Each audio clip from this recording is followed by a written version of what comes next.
Good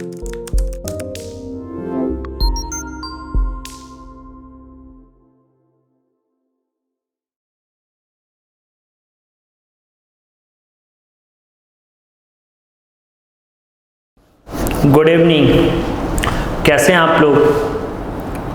बढ़िया होंगे, बिल्कुल फिट। आइए बेटा आज इंडेक्स नंबर को कंप्लीट करते हैं, ठीक है। तो इंडेक्स नंबर की मेरी पहली क्लास हो चुकी है, आज हमारी इंडेक्स नंबर की सेकंड क्लास है, ठीक। तो कोशिश है कि 2 लेक्चर में हमारे इंडेक्स नंबर फिनिश हो जाए। बाय द वे रिक्वायरमेंट अगर हुई तो हम 3rd क्लास भी लेंगे, बट कोशिश है कि 2 क्लास में कंप्लीट हो जाए। बहुत बड़ी क्लास नहीं रख रहे हैं हम, बहुत मतलब 40 से 50 मिनट की क्लास का ही क्राइटेरिया रख रहे हैं, ठीक है। तो आइए स्टार्ट करते हैं बेटा इंडेक्स नंबर का आज सेकंड लेक्चर। उससे पहले एक छोटा सा रिवीजन। इंडेक्स नंबर में मैंने सबसे पहले मीनिंग समझाया था आपको कि इंडेक्स नंबर क्या होता है। मीनिंग के बाद फिर हम आ गए थे मेथड पे कि मेथड ऑफ इंडेक्स नंबर क्या होता है। तो उसमें मैंने बताया था सिंगल और कंपोजिट। सिंगल में बेटा बस हम प्राइस को लेके बात किए थे कि प्राइस को लेके बात किए थे, जिसमें 2 चीज़ें आपको पढ़ाई थी हमने, फिक्स्ड बेस और चेन बेस, ठीक है। कंपोजिट में बेटा प्राइस प्लस क्वांटिटी दोनों आता है। अब सॉरी कंपोजिट में मतलब बेटा कि जब हम एक से ज्यादा कमोडिटी के बारे में बात करते हैं। सिंगल का मतलब बेटा केवल प्राइस की बात मत करिए। सिंगल का मतलब कि जहां पे केवल सिंगल कमोडिटी की बात करें, एक कमोडिटी की बात करें तो वो सिंगल। जब एक से ज्यादा कमोडिटी की बात करें तो वो कंपोजिट आएगा। अनवेटेड में जहां पे केवल प्राइस की बात होती थी, वेटेड में जहां पे प्राइस प्लस क्वांटिटी दोनों की बात होती थी, ठीक है ना। अनवेटेड में सिंपल एग्रीगेट मेथड हो चुका था, पिछला लेक्चर देख लीजिएगा, समझ में आएगा। Simple average of price relative हो चुका था। वेटेड में ये वाला मेथड हो चुका था, ये अभी करना है। पहले ये वाले को छोटा सा रिवीजन करा दें, बिकॉज बेटा ये जो मेथड है यहीं से हमारी क्लास शुरू होनी थी।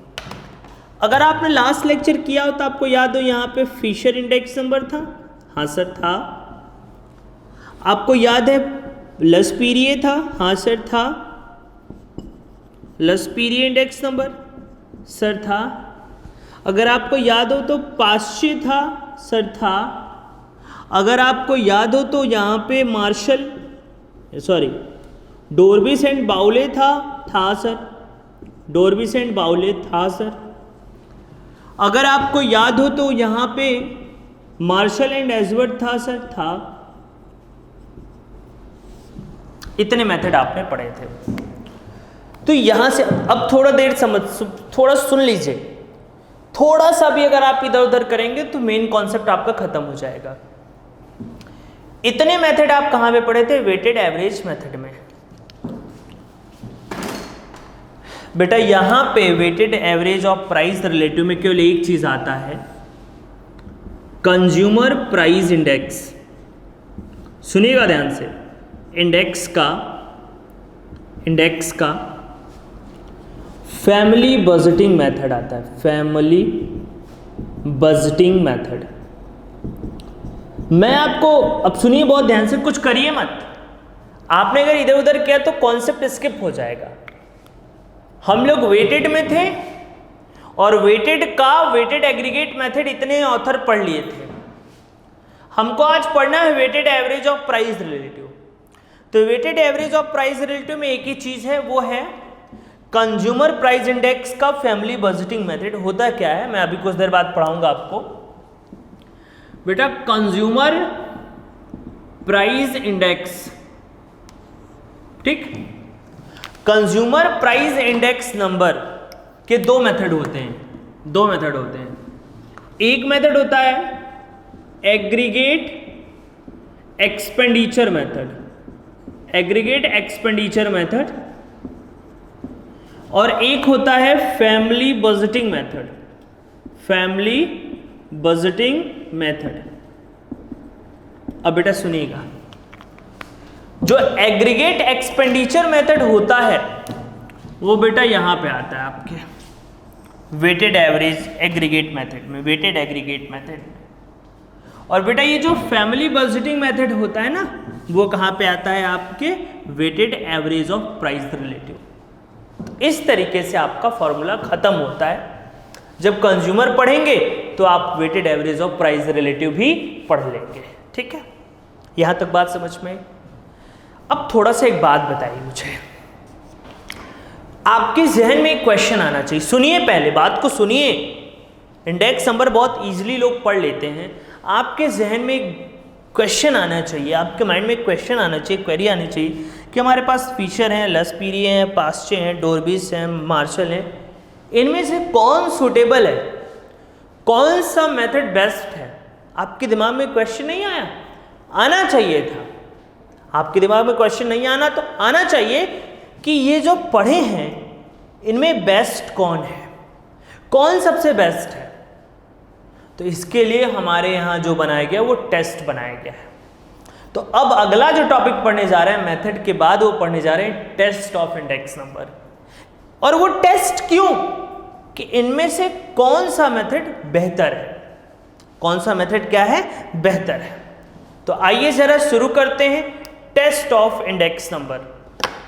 हाँ तो बेटा अब हम पढ़ रहे हैं टेस्ट ऑफ इंडेक्स नंबर की, कौन सा इंडेक्स नंबर बेस्ट है, कौन से इंडेक्स नंबर को हम आइडियल मानेंगे। इसके लिए बेटा हमारे पास 4 टेस्ट हैं। पहला जो टेस्ट है उसका नाम है यूनिट टेस्ट। सर हम आपके साथ लिख सकते हैं? हाँ बेटा बिल्कुल लिख सकते हैं, यूनिट टेस्ट। सेकंड है बेटा हमारा time reversal test, time reversal test. Third है हमारा फैक्टर रिवर्सल टेस्ट। और बेटा फोर्थ है हमारा सर्कुलर टेस्ट, सर्कुलर टेस्ट। ठीक, अब बेटा जो यूनिट टेस्ट होता है बहुत आसान है, सुनते जाइए और लिखते जाइए। और एक बात और इन्फॉर्मेशन के लिए बेटा, ये वीडियो तभी समझ में आएगी जब आप मेरा पार्ट 1 देखेंगे। पार्ट 1 वाली वीडियो बहुत अच्छी है, वो 1 घंटे 7 से 8 मिनट की वीडियो है, उसको पहले आप देख लीजिए, तब ये वाली वीडियो आपको समझ में आएगी। दोनों वीडियो देख लीजिए, इंडेक्स नंबर आपका कंप्लीट हो जाएगा। ठीक है सर? ठीक है। अच्छा सर सुनते जाइए भैया, सुनते जाइए। थोड़ा पानी पी लेते हैं, आपकी इजाज़त हो तो। ठीक है, आइए बेटा शुरू करते हैं। ये 4 टेस्ट हैं, इसमें सबसे पहला हेडिंग डालिए यूनिट टेस्ट, और यूनिट टेस्ट लिखिए। इसके बाद this test is satisfied, this test is satisfied all method, satisfied all method except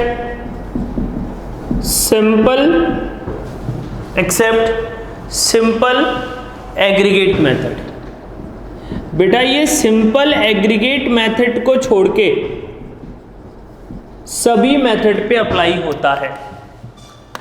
तो कल को क्वेश्चन पूछा जा सकता है आपसे, कल को क्वेश्चन पूछा जा सकता है कि यूनिट टेस्ट किस पे अप्लाई नहीं होता है।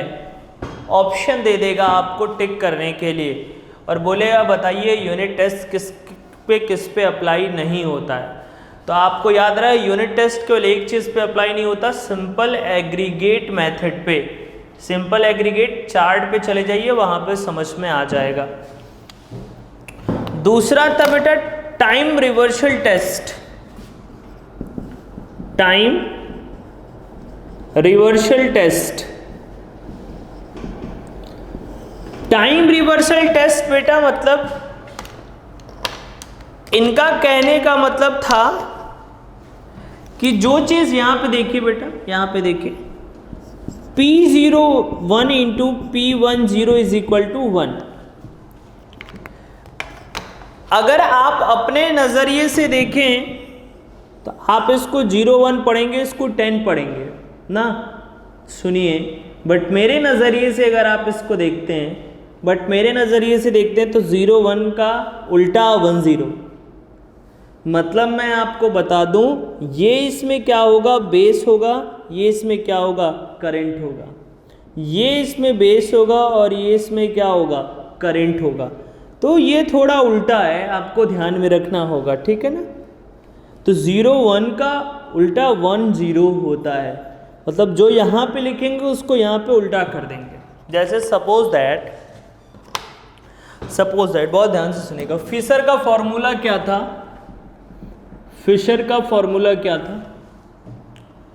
सर फिशर का फॉर्मूला था P01 का summation P1 Q0 upon summation P0 Q0 into summation P0 Q0 1 upon summation P0 Q1 under root में 100 को हटा दीजिए, 100 की कोई बात नहीं, बाद में कर लेंगे, ठीक है। 100 का कोई मतलब नहीं है यहाँ पे, ये फॉर्मूला था। अच्छा सर, फिर उसके बाद अगर हम इसको P10 करना हो, 0 1 को 1 0 करना हो, तो इसी चीज़ को क्या करना होगा, उल्टा लिखना होगा। तो आप लिखोगे समेशन P0 Q0, ये वाला ऊपर चला जाएगा, ऊपर वाला नीचे आ जाएगा ना, summation P0 Q1 upon summation P1 Q1, ये अंडर रूट में आ जाएगा। इन दोनों को मल्टीप्लाई करना पड़ेगा, तो मल्टीप्लाई करेंगे तो 0 1 इंटू P10, बोलो बाबू, तो ये आपका आ जाएगा summation P1 Q0 upon P0 Q0 into P1 Q1 upon P0 Q1 into summation P0 Q0 upon summation P1 Q0 into summation P0 Q1 upon summation P1 Q1। इन सबको under root में रख दीजिए, solve करिए। आप देखोगे बाबू, ये इससे cut गया, ये इससे कट गया, ये इससे कट गया, ये इससे कट गया, और सबसे कटने के बाद अब बच्चा कहेगा सर कुछ नहीं, ऐसा नहीं होता बेटा। 0 1 into P10 is equal to 1 under root में, तो आंसर कितना आ जाएगा, 0 1 इंटू P10 1, ये आंसर आ जाएगा। ये तो फिशर का था। आप इसी तरीके से जितने भी फॉर्मूले पे लगाइए, सारे फॉर्मूले पे लगाइए, अगर आंसर 1 आ जाता है, तो दैट्स इट। जैसे अब मान लीजिए कुछ लोग फीसद तक ही रह जाते हैं बेटा, मैं आपको लसपीरिये पे लगाता हूँ, जिस पे कह दीजिए उस पे लगाता हूँ, लसपीरिये। मतलब मैं देखता हूँ कि टेस्ट भी लोग रट लेते हैं। ऐसे लोगों की क्या दवा है, मुझे नहीं मालूम क्या दवा है, आप खुद समझिए क्या दवा है, ठीक है। लसपीरिये को अगर हम देखें तो देखिए P01 इज इक्वल टू लसपीरिये का फॉर्मूला ये होता है, कुछ देर के लिए 100 को ओमिट कर दीजिए, 1 0, इसका उल्टा हो जाएगा summation P0 Q0 upon summation P1 Q0। इन दोनों को मल्टीप्लाई कर देते हैं ना, बोलो बेटा, तो मल्टीप्लाई करने पे क्या आ जाएगा, summation P1 Q0 upon P0 Q0 into ये वाला पोर्शन,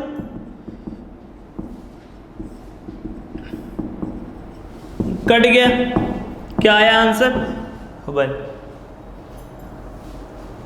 तो टाइम रिवर्सल टेस्ट ये कहता है कि P01 को उल्टा कर दो, P10 कर दो, तो जो आएगा उसे क्या बोलोगे आप, आंसर 1 आएगा। इसको सेटिस्फाइड करने वाले कौन कौन से लोग थे, इसको सेटिस्फाइड करने वाले कौन कौन से लोग थे? हाँ बेटा, अब हम टेस्ट करते हैं कि ये जो है टाइम रिवर्सल टेस्ट कहाँ कहाँ अप्लाई होता है, ठीक है। तो बेटा आपने देखा अभी हमने फिशर के ऊपर इसको अप्लाई किया था, फिशर के ऊपर हमने क्या किया था, अप्लाई किया था। अब देखते हैं कि टाइम रिवर्सल टेस्ट कहाँ कहाँ अप्लाई होता है, तो लिखिएगा मेरे साथ साथ, time reversal test, time reversal test is satisfied by following index number. मेरे साथ साथ लिखिए फॉलोइंग इंडेक्स नंबर। ठीक है, सबसे पहले बेटा ये टाइम रिवर्सल टेस्ट फिशर के ऊपर अप्लाई होता है, फिर किसके ऊपर, मार्शल एंड एजवर्थ के ऊपर अप्लाई होता है, एजवर्थ के ऊपर अप्लाई होता है, फिर किसके ऊपर, कैले के ऊपर अप्लाई होता है। आपको कैले पढ़ना नहीं था बट कैले के ऊपर अप्लाई होता है। फिर किस पे अप्लाई होता है, सिंपल एग्रीगेट मेथड पे अप्लाई होता है। अच्छा भैया, फिर लिखते चलेगा मेरे साथ साथ, फिर किस पे अप्लाई होता है। ठीक है, इतना बहुत है। इसके बाद एक रिमार्क और लिख लीजिएगा, रिमार्क एक और लिख लीजिएगा कि टाइम रिवर्सल टेस्ट, टाइम लिखो भैया, time reversal test is not apply, time reversal test is not apply on the Laspeyres and Paasche. इन दोनों मेथड पे अप्लाई नहीं होता time reversal test. Time reversal test Laspeyres और पास्चे पे apply नहीं होता है। तो बेटा दो टेस्ट आपके हो गए, एक यूनिट टेस्ट, एक time reversal test. Time reversal test का सेटिस्फाइड मोड क्या है, P01 into P10 is equal to क्या होना चाहिए, 1 होना चाहिए। कौन कौन, फिशर, मार्शल, कैले, सिंपल एग्रीगेट मेथड, ये लोग अप्लाई होता है। टाइम रिवर्सल टेस्ट किन किन पे अप्लाई नहीं होता, सर लस्पीरिये पे अप्लाई नहीं होता और पास्चे पे अप्लाई नहीं होता, इन दोनों पे अप्लाई नहीं होता। तीसरा बेटा थर्ड है फैक्टर रिवर्सल टेस्ट। थर्ड है फैक्टर रिवर्सल टेस्ट। बेटा फैक्टर रिवर्सल टेस्ट का क्या क्राइटेरिया है, फैक्टर रिवर्सल टेस्ट का क्या क्राइटेरिया है, सुनिएगा ध्यान से, सुनिए पहले। फैक्टर रिवर्सल टेस्ट कहता है कि P01 into Q01 is equal to ये आना चाहिए। अगर ये आ रहा है तो आपका फैक्टर रिवर्सल टेस्ट भी क्या हो रहा है बेटा, सेटिस्फाइड हो रहा है। तो आपका फैक्टर रिवर्सल टेस्ट भी सेटिस्फाइड हो रहा है। ठीक, sorry P1 Q1 upon P0 Q0। ठीक, मतलब आप देखो जैसे मैंने फीसर यहां पे लिया था, मैं इस टेस्ट को भी सेटिस्फाइड करने के लिए फीसर ले लेता हूं। ठीक, समझिए कैसे, सुनते जाइए, सुनेगा। मान लीजिए बेटा ये P01 है, P1 Q0 upon P0 Q0 into sorry P1 Q1 upon P0 Q1। सुनेगा बेटा, ठीक है, सुनेगा, सुनते रहिए। और मान लो बेटा Q01 लेके आ जाते हैं हम। तो मैंने बताया था कि जब क्वांटिटी की बात होगी तो फॉर्मूला चेंज नहीं होगा। सुनिए पहले, 10 अपॉन 00, 11 अपॉन 01 सेम वही रहेगा, बस Q पहले आ जाएगा। तो फॉर्मूला क्या बनेगा, summation Q1 P0 Q0 P0 into Q1 P1 upon Q0 P1, ये आ जाएगा अंडर रूट में। इन दोनों को मल्टीप्लाई करना है, कर लेते हैं साहब। तो इन दोनों को मल्टीप्लाई करने के लिए ले आइए P01 इंटू Q01, पहले इसको लिख लेते हैं P1 Q0 upon P0 Q0 into P1 Q1 upon P0 Q1 into, इसको भी ले आते हैं साथ में, Q1 P0 upon Q0 P0 into Q1 P1 upon Q0 P1, ये आपका आ जाएगा पूरा का पूरा अंडर रूट में। ठीक है, सारा का सारा अंडर रूट में आ जाएगा। अब बेटा एक चीज़ बताओ मुझे, बहुत ध्यान से सुनो, रुक जाओ 2 मिनट सुनते रहिए, सुनेगा बेटा। अगर हम ये देखो 5 into 6 is equal to answer कितना आएगा 30, सुनेगा। अच्छा 6 इंटू 5 कर दें तो आंसर बदल जाएगा क्या? नहीं सर, क्यों बदल जाएगा? तब भी कितना आएगा 30 आएगा। उसी तरीके से बेटा सुनेगा, ध्यान से सुनेगा, सुनेगा बहुत ध्यान से देखिए। ये देखिए P1 Q0 है और ये देखिए Q0 P1 है, तो बात वही है ना, ये इधर है ये इधर है, बस कट सकता है सर, कट सकता है आराम से। सर ये देखिए, सर ये देखिए,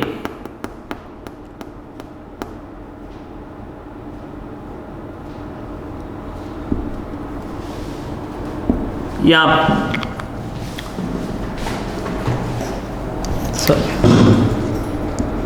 पे देखिए, ये देखिए P0 Q1 है और ये Q1 P0 है, मतलब बात वही है। 5 इंटू 6 भी कितना होता है 30 होता है, 6 इंटू 5 भी कितना होता है 30 होता है ना। तो बस ये P0 P0 ये Q1 Q1 कट सकता है, कट सकता है। अब बचा बेटा 4 चीजें आपके पास, इन 4 चीजों को लिख लीजिए। Summation P1 Q1 upon summation P0 Q0 into summation Q1 P1 upon summation Q0 P0। क्या ये दोनों चीज़ें एक ही हैं बेटा? हाँ सर, दोनों चीज़ें एक ही हैं, बस थोड़ा ऐसे लिखी हुई हैं। तो आप इसको कैसे लिख सकते हो बेटा? आप लिख सकते हो P1 Q1 अंडर रूट में summation P0 Q0। Under root में अगर 2 चीज़ें हैं तो एक बाहर निकाल सकते हो, तो ये अंडर रूट में एक बाहर आ गया। ठीक, तो फैक्टर रिवर्सल टेस्ट ये फीसर ने सेटिस्फाइड किया। और जान के आपको खुशी होगी कि फैक्टर रिवर्सल टेस्ट केवल satisfied, this test is satisfied by Fisher only. इस टेस्ट को सेटिस्फाइड करने वाले केवल कौन थे बेटा? फिशर थे, केवल फिशर थे। सुनिए फिर से, यूनिट टेस्ट रिवीजन देखिए, यूनिट टेस्ट सब लोग करते हैं सिंपल एग्रीगेट मेथड को छोड़ के। टाइम रिवर्सल टेस्ट फिशर करते हैं, मार्शल करते हैं, कैले करते हैं और सिंपल एग्रीगेट मेथड करते हैं। फैक्टर रिवर्सल टेस्ट केवल कौन करता है? फिशर करते हैं। सुनेगा जरा ध्यान से, सुनेगा ध्यान से। Time reversal test, factor reversal test दोनों ही फिशर सेटिस्फाइड करते हैं, इसलिए that's why Fisher is called ideal index number. इसीलिए फिशर को आइडियल इंडेक्स नंबर कहा जाता है, क्योंकि फिशर टाइम रिवर्सल टेस्ट को भी सेटिस्फाइड करते हैं और फैक्टर रिवर्सल टेस्ट को भी सेटिस्फाइड करते हैं। इसीलिए फिशर को क्या बोलते हैं? Ideal index number. ठीक है ना, ये बात आप नोट कर लीजिएगा कहीं पे। तो इतनी बातों को आपको नोट करना है, फिर मैं चौथे टेस्ट को लेके आता हूँ, सर्कुलर टेस्ट। फटाफट से इतनी बातें नोट कर लीजिए बेटा। चौथा टेस्ट जो है वो है सर्कुलर टेस्ट। जो सर्कुलर टेस्ट है वो टाइम रिवर्सल टेस्ट का ही थोड़ा सा एक्सपेंशन है। ठीक है, तो सर्कुलर टेस्ट में फॉर्मूला लिखिए बेटा। सर्कुलर टेस्ट का फॉर्मूला लिखिए, P01 into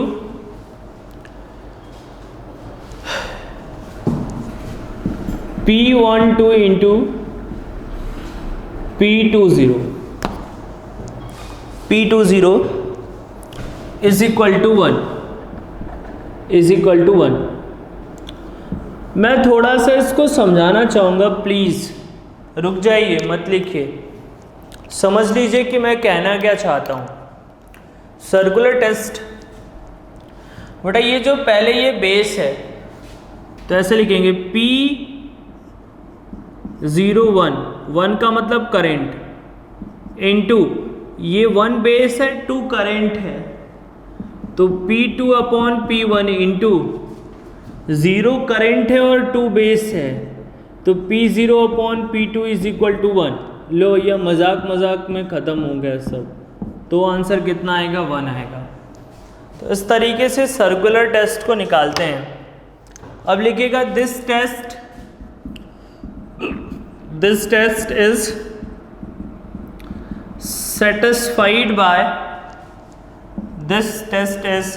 satisfied by simple aggregate method,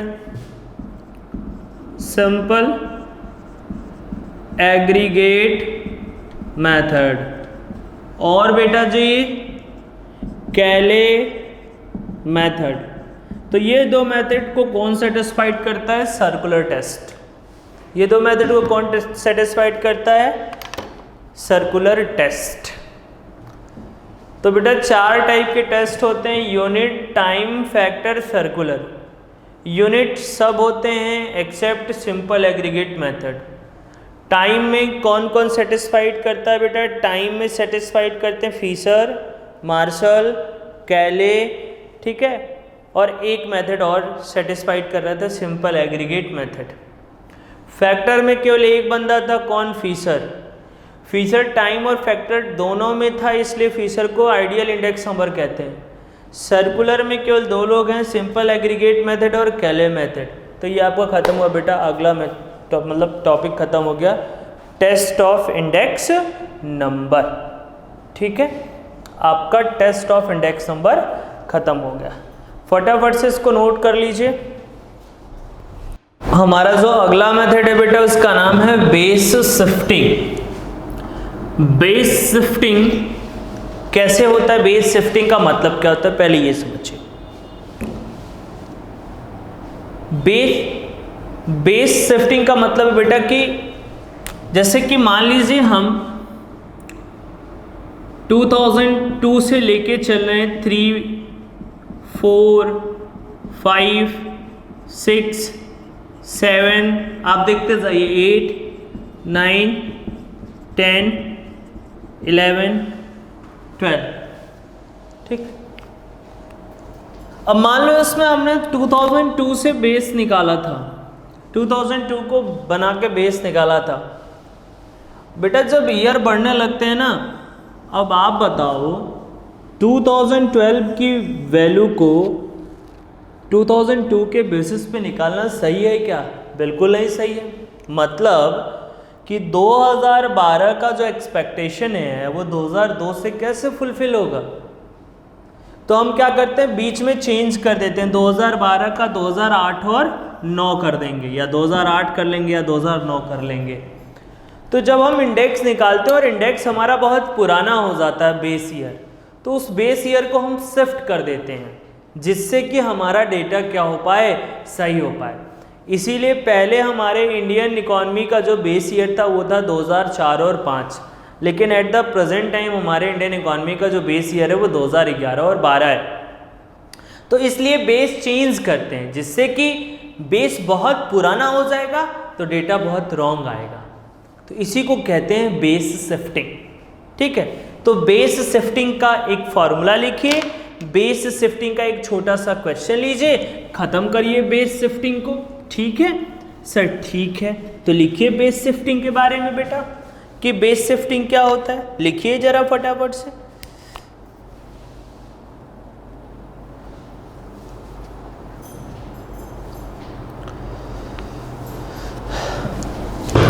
the shifting meaning लिख लीजिए जल्दी से। The shifting of the base of index of the base of an index from one period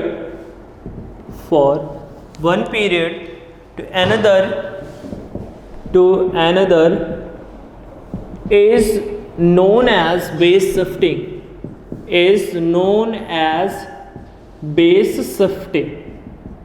ठीक। फॉर्मूला लिख लो जी, फॉर्मूला लिख लो जी। New index number और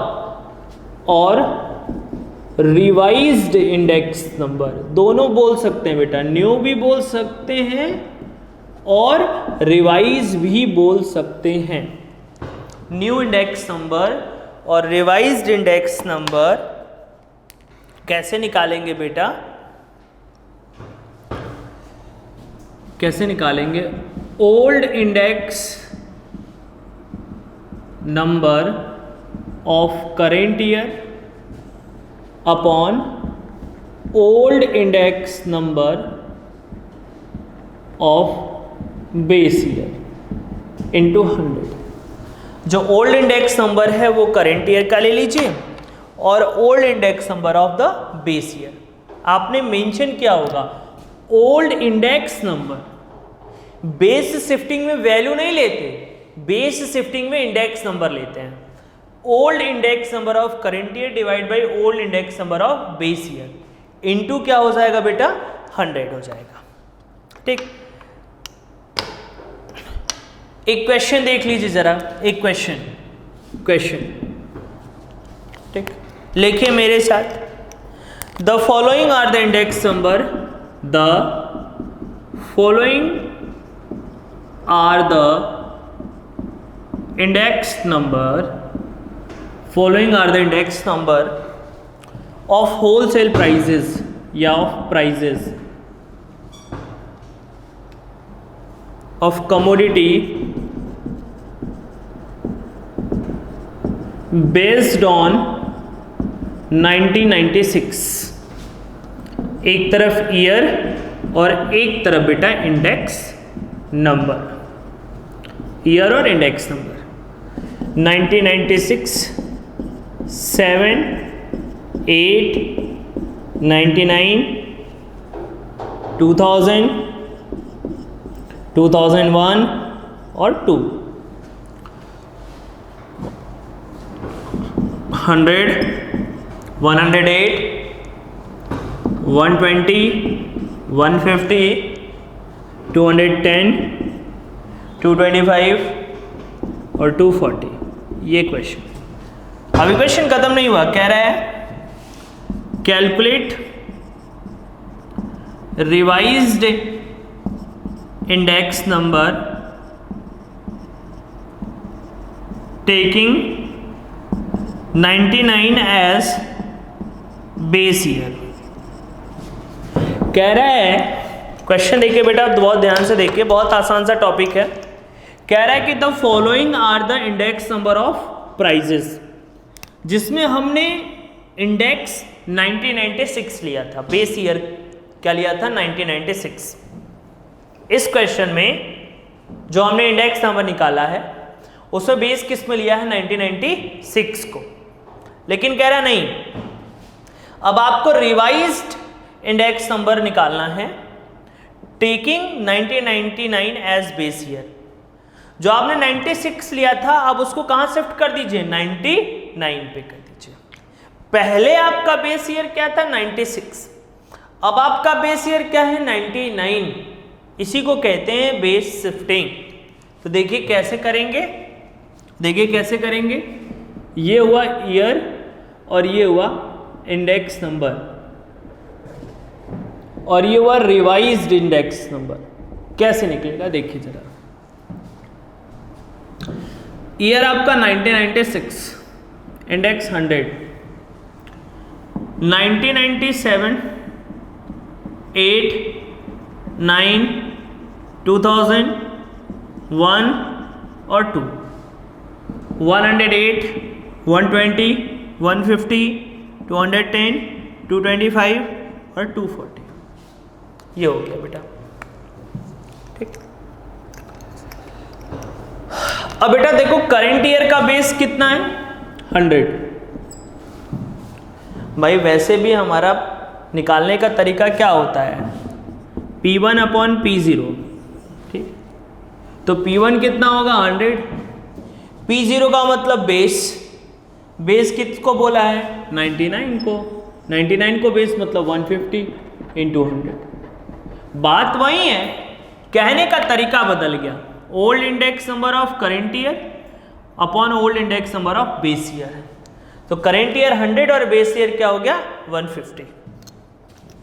फिर बेटा 108 अपॉन 150 इंटू 100, 120 डिवाइड बाई 150, सब में बेटा 1999 का इंडेक्स होगा।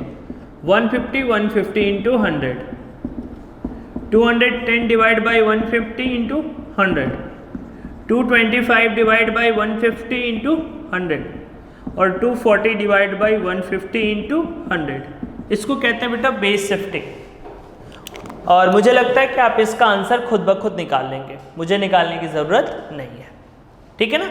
तो इसको कहते हैं बेस शिफ्टिंग। एक ईयर से लेके पहले बेस मेरा 1996 था, अब क्या हो गया 99 हो गया। It's called base shifting. Copy कर लीजिए, कॉपी कर लीजिए फटाफट से। हाँ बेटा आइए, आज की क्लास का आखिरी टॉपिक स्प्लैशिंग।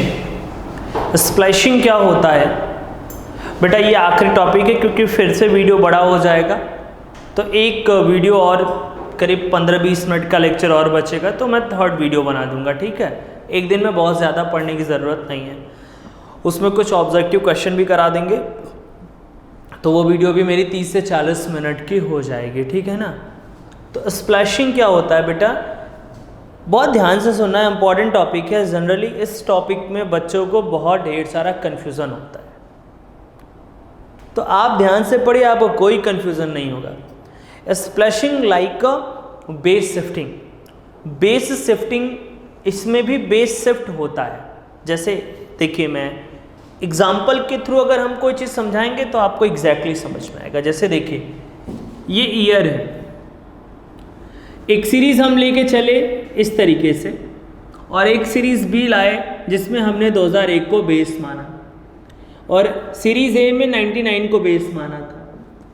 देख रहे हैं आप, सीरीज़ ए में 99 को बेस माना था और सीरीज़ बी में किसको 2001 को बेस माना था। क्लियर है, ठीक है। तो यहाँ पे जब बेस शिफ्टिंग होता है, जैसे हम पहले 2004-05 से बेस निकालते आ रहे थे, फिर अचानक से हम 2011-12 से निकालने लगे, तो हमारे पास दो सीरीज़ हो जाता है, एक सीरीज़ ए हो जाता है, एक सीरीज़ बी हो जाता है। जैसे यहाँ पे देखिए, इस सीरीज़ को ओल्ड बोलेंगे और इस सीरीज़ को न्यू बोलेंगे। तो ये प्रॉब्लम क्यों अराइज हुआ? Due to the change in base year. Base year को चेंज करने की वजह से ये प्रॉब्लम अराइज हो गया कि सीरीज ए बन गया और सीरीज बी बन गया। किस वजह से बना? बेस को शिफ्ट करने की वजह से।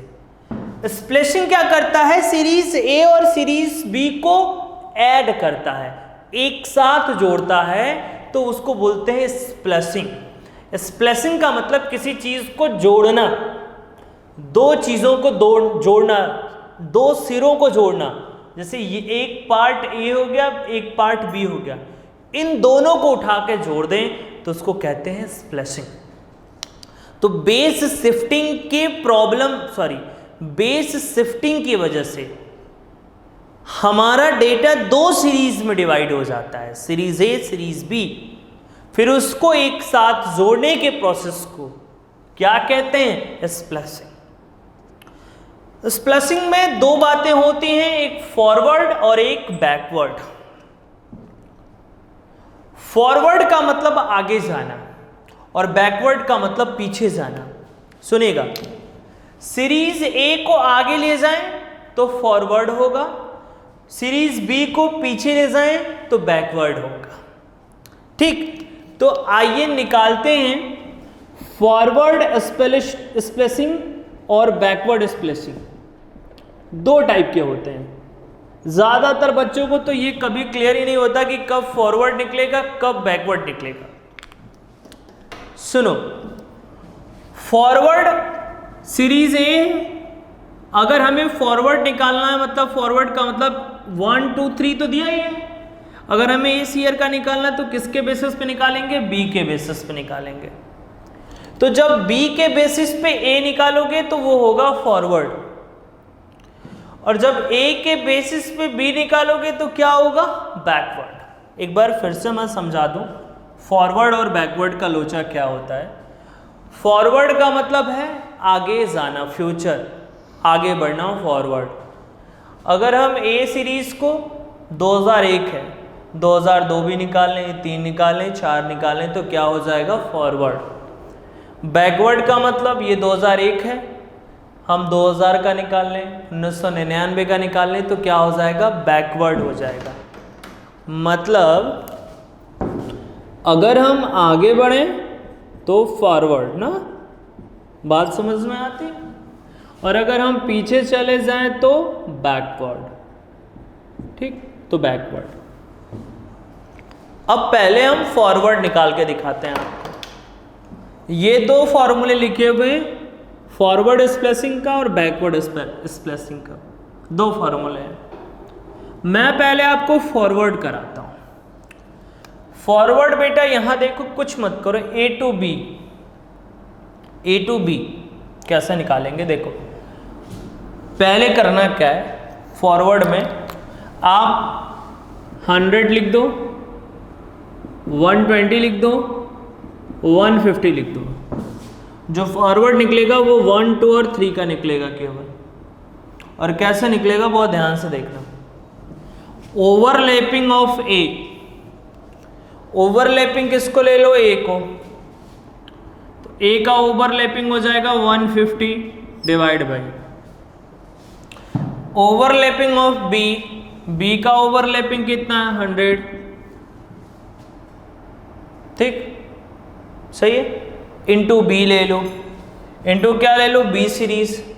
तो बेटा यहां तक तो हो ही गया ना, बी सीरीज एक 110 ले लो, यहां से आंसर आ जाएगा। फिर इसी तरीके से 150 डिवाइड बाय 100 इंटू 120 ले लो, आंसर आ जाएगा।